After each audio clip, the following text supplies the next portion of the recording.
stop, make it pop. DJ, blow my speakers up tonight. I'ma fight till we see the sunlight. Tick tock on the clock, but the party don't stop, no. Lakers.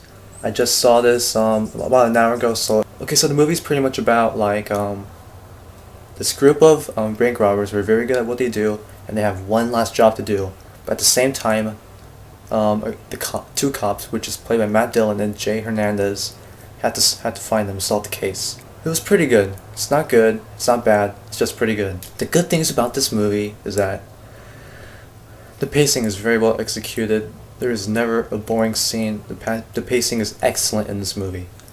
Another thing is that the second half is so great in this movie. Like, the second half is when the movie works extremely well. The action scenes are so entertaining. It's just like, it's not like Avatar, like, oh!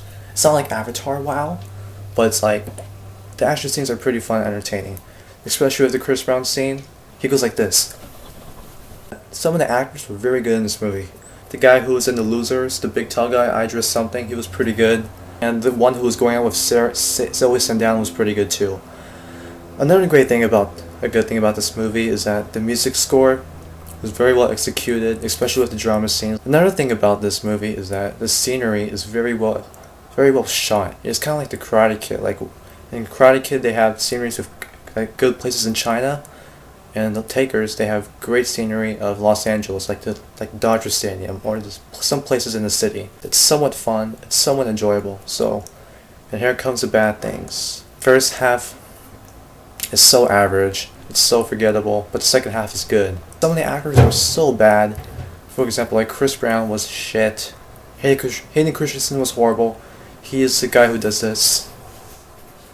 If you know what I'm talking about, it's Anakin Skywalker. What I had a problem with this movie is that some of the dialogue was really weird. It was kind of like, I forgot what line it was. It was really like, what the fuck.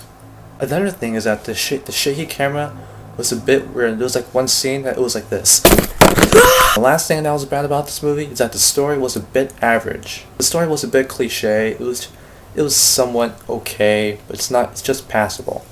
So yeah, overall, it's not worth watching. I'll give it a 3 out of 5, unfortunately.